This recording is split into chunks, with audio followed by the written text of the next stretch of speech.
সে 3 নম্বর পাহাড় খুঁজবে, ডায়মন্ডের একটা পাহাড় খুঁজবে, কারণ এই লোকের পেট ভরে না, এই লোকের চোখ ভরে না। আল্লাহ নবী বলছেন এর পেট ভরবে ওই মাটিতে যাওয়ার পরে, ওই কবরে যাওয়ার পরে। সেজন্য আল্লাহ আগে বলে দিয়েছেন আলহাকুমুত তাকাসুর হাত্তা যুরতুমুল মাকাবির। সব আল্লাহ রাব্বুল আলামিন প্রশ্ন ফাঁস করে দিয়েছেন কোরআনের ভিতরে, কিন্তু সমস্যা হলো কোরআন আমরা পড়ি না। হযরত আলী বলছেন তাকওয়ার দ্বিতীয় যে উপাদান সেটা হচ্ছে ওয়াল আমালু বিত-তানজিল, কোরআন অনুযায়ী আমল করা। অতএব কোরআন অনুযায়ী আমরা আমল করতে রাজি আছি তো ইনশাআল্লাহ। 3 নম্বর ওয়াল কনাআতু বিল কলিল, তাকওয়া মানে হচ্ছে অল্পে তুষ্ট থাকা। এটা অনেক বড় গুণ, অল্পে তুষ্ট। আপনার যা আছে হালাল ভাবে, হলালি ভাবে, ততটুকু নিয়ে যদি আপনি তুষ্ট থাকতে পারেন, পরিতুষ্ট থাকতে পারেন, তার মানে হচ্ছে কিছু তাকওয়া আপনি আমি অর্জন করতে পেরেছি। 4 নম্বরে বলা হচ্ছে ওয়াল ইস্তিআদাদু লিয়াউমির রহিম, ওই যে নাফেরার জগতে প্রিয় ভাই সব এই যে কবরস্থান চিন্তা করেন, কত মানুষ যুগের পর যুগ ধরে শুয়ে আছে, মসজিদ থেকে খুবই কাছে, বাসা থেকে খুবই কাছে, কিন্তু একদিনের জন্য আপনি আমি খবর নিতে পারি না। দাদা আপনি কেমন আছেন, আব্বা আপনি কেমন আছেন, তেমন পর্যন্ত আর খবর নেওয়া যাবে না। আর ওই জায়গায় আপনাকে আমাকেও একদিন শামিল হতে হবে। অতএব সেই জায়গার জন্য আমাদের প্রস্তুতি কি, সেই প্রস্তুতি নেওয়া দরকার আছে কি নাই, নিতে হবে। ইমানদার তো বুদ্ধিমান ইমানদার হচ্ছে সেই ব্যক্তি যে ব্যক্তি প্রতিটা কাজ, প্রতিটা দিন, প্রতিটা মুহূর্ত মনে করে আমার জীবনের শেষ মুহূর্ত।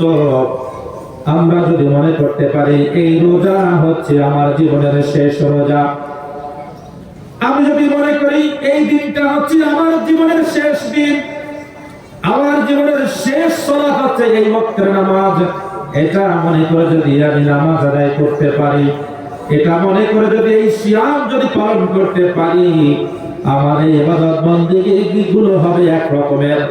আর যদি মনে করি আমি তো আরো 10 বছর বাঁচবো, এখন আমি টকবগের যুবক, এখন এই খারাপ কাজ থেকে, খারাপ পথ থেকে আমাকে দূরে থাকা সম্ভব নয়, আমি আরো কিছু খারাপ কাজ করে আর 10-20 বছর পরে হজ করে আসবো, সব শেষ করে আসবো, হজ করার মাধ্যমে সব গুনাহ খাতা আমি শেষ করায় আসবো। এই চিন্তা আমাদের অনেক মানুষের মধ্যে আছে কি নাই? যুবক বয়সে হজ ফরজ, 40 বছর বয়সে হজ ফরজ হয়েছে, 35 বছর হজ ফরজ হয়েছে। অনেক ব্যবসায়ী আছে যাদের 30-35 বছরে হজ ফরজ, হাতে এখনো যাই না, কিনলে যাই না, এখন হজ করলে তো একেবারে ভালো মানুষ হয়ে যেতে হবে। ওমারে মা এখনো তো আরো 40 বছর বাঁচবো, এভারেজ বয়স 70-72 বছর। তাহলে হাজী সাহেব যদি সব একেবারে হজ করে এসে যদি ভালো মানুষ হয়, তাহলে তো আর ওইভাবে ইনকাম করা যাবে না, ওইভাবে ধান্দা করা যাবে না। এই রকমের ধান্দাবাজ কিছু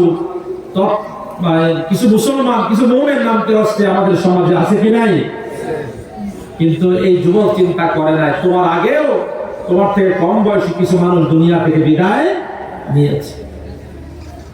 প্রিয় ভাই সব, সেজন্য বলতে চাই মাহে রমাদান এত এত সওয়াব, লাআল্লাকুম তাত্তাকুন, তাকওয়া অর্জন করতে হবে।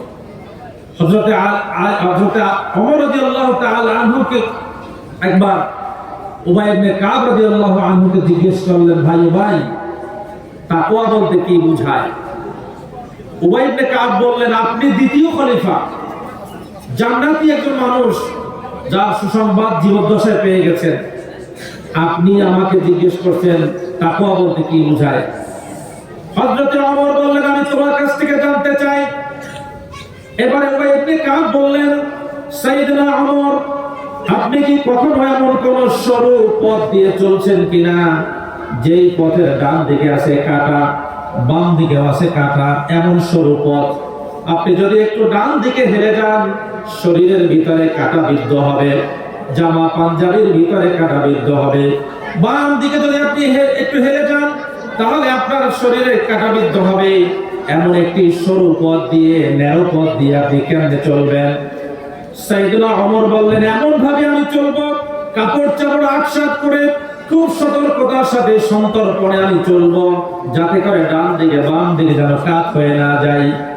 এবারে উবাই ইবনে কাব বলছেন, ওমর এটাই হচ্ছে তাকওয়ার পথ। তাকওয়ার পথ এমন ভাবে আপনাকে চলতে হবে, ডান দিকে হয়তো শিরক আছে, বাম দিকে বেদাত আছে। ডান দিকে একটু হেলে গেলে শিরকের পথে চলে যাবেন, বাম দিকে একটু হেলে গেলে আপনি বেদাতের পথে চলে যাবেন। আপনাকে শিরক, বেদাত, ঘুষ, সুদ সব কিছু থেকে, সব ধরনের পাপাচারিতা থেকে ওই সন্তর্পণে ছোট্ট পথ দিয়ে, সরু পথ দিয়ে আপনি যেভাবে হাঁটবেন, ওইটাই হচ্ছে তাকওয়ার পথ। সুবহানাল্লাহ। তাহলে বাছাই করে করে